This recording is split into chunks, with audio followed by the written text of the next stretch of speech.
I didn't zoom in enough. I don't know if this counts. I don't want to redo. Anyway, keeping my channel active with a fragrance review.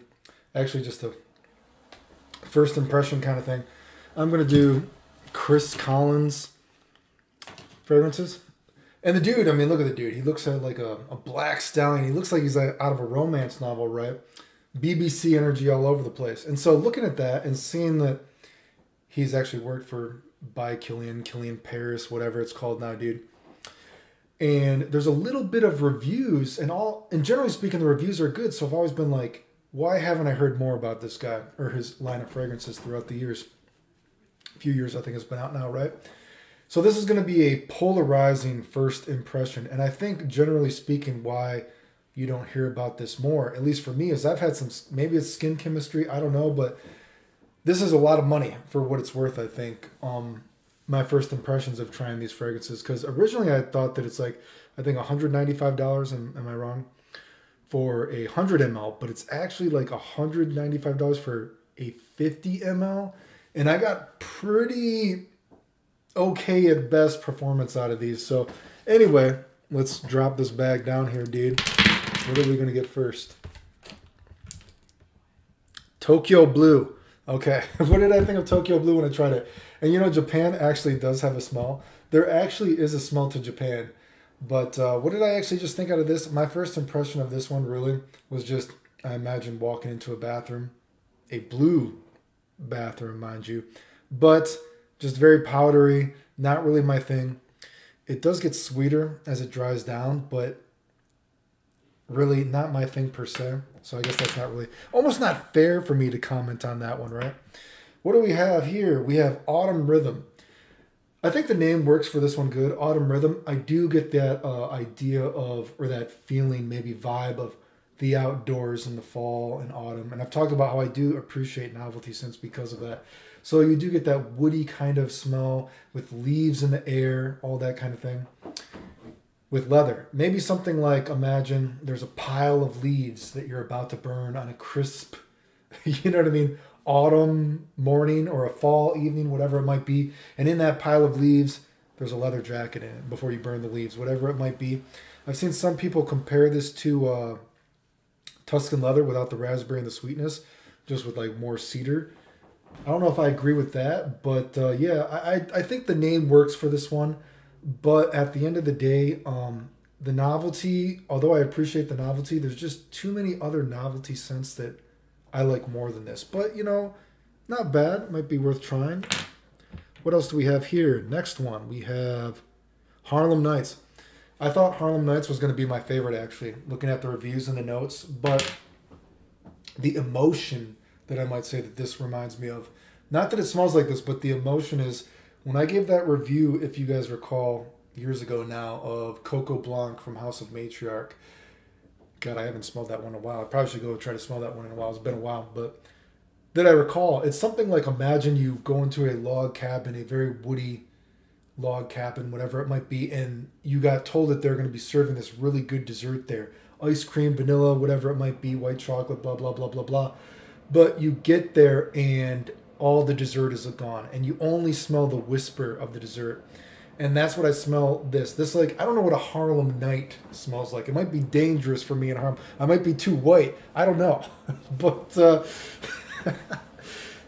it smells like the night before was probably a good night. You know, it smells sweet. It's very like a lot of sandalwood, very woody scent.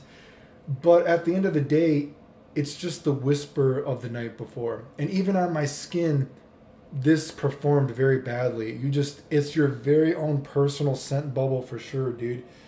And although I think it's a good smell for what you're getting, dude, I think it's very tricky. And when I smell stuff like this makes me think like, man, maybe this is why his fragrances don't get talked more, because there must be other people having these kind of skin chemistry issues, dude, because the performance was kind of pathetic, I thought, for the money that you must be paying for this. But it is a good smell.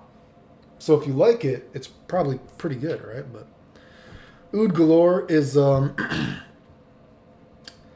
seen some people say this is a clone of Montal's Oud Amazing. I don't know if it is, but I actually do have a sample of Oud Amazing too, so I probably should go try to find that if I ever want to do a real review of this and compare. But I would describe this as, you know, a sort of non-offensive oud. It smells good. It's not something I would wear, but when you hear a name like Oud Galore, if you're worried that you might smell out there, all that kind of thing, I wouldn't be worried about this. I know Oud for Greatness gets a lot of hype in the community the past couple years. I probably would wear this before I wear Oud for Greatness personally. But again, at the same time, it's not something I would feel like wearing anyway. But you know what it is? It smells fine, so don't worry. Excuse me. Next one, we have Renaissance. Renaissance is pretty interesting smelling. I would say that Renaissance is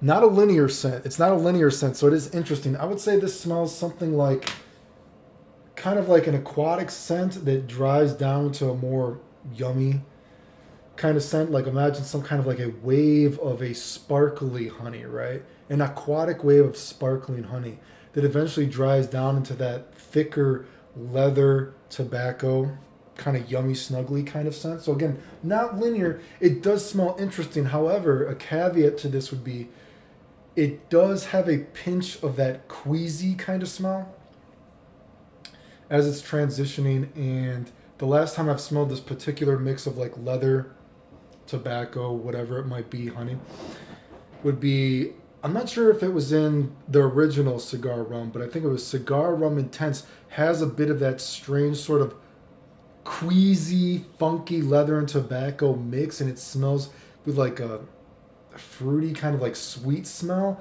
and it smells kind of off-putting. This has a pinch of that. This does have a pinch of that as it's transitioning. Doesn't smell bad. This does smell interesting to me. It's kind of like an interesting aquatic scent again that like dries down into more of a leather, tobacco, honey scent. Interesting smell. Would I wear it?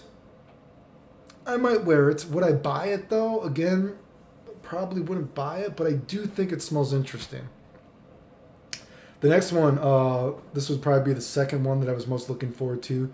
Danse Sauvage. You know, my French is terrible. What is the only French I know? Like, tu es mon petit secret. My little secret. I'm sure she's not watching this right now, but tu es mon petit. Anyway, Danse Sauvage, whatever it is. On paper, this smells much more like a, what is it called? On paper, this smells much more like a Straight to Heaven clone, a plum Straight to Heaven clone. On skin, though, it smells more different, especially the opening has different facets, maybe even a bit of that frothy kind of cognac smell, something like that, right? There's a bit more effervescence to it, and then it dries down into a plum version of Straight to Heaven. But that being said, so it's kind of weird because it's, again, depending on skin chemistry for you, it kind of smells like a lot to Straight to Heaven, and I love Straight to Heaven, especially Straight to Heaven Extreme, but I already have Straight to Heaven, and this is a lot of money, right? So, plum version of Straight to Heaven with more of a different opening. Smells good, but again, kind of a lot of money, dude, right? And finally, what do we have here? We have Sweet Taboo. Sweet Taboo, Taboo, Sweet Taboo.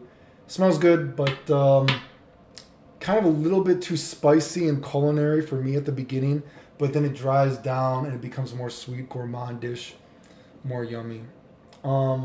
Again, performance is pretty, I'm not impressed with the performance for the price. I mean, especially when you think about things like Montals are just, and I know Montals are too synthetic for some people, but I guess really what I'm saying is, you know, the opening a little too spicy for me, not really thing, but the dry down is fine. But I guess at the end of the day, there goes that. A lot of them are pretty good smells, but man, again, you know, I was thinking like, why doesn't this dude's good looking, BBC energy, looks like he's on a romance novel about to bang your girlfriend, whatever it is, riding on a black stallion, whatever it is. He's worked for by Kilian. You know, the few reviews that are out there have been good, so what's going on? And I can only assume is it's kind of a lot of money for what it is, it seems to me. But that's my first impressions. I will say, though,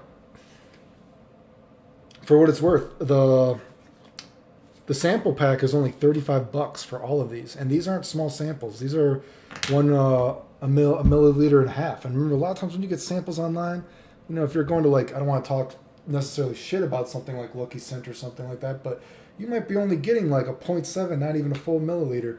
And there's no shipping cost on this. So I do think if you're interested in trying, the sample pack is a good deal, right? But unfortunately, full bottle wise, man, it's pretty a little suspect for me personally. Anyway, keeping my channel active wise, fragrance.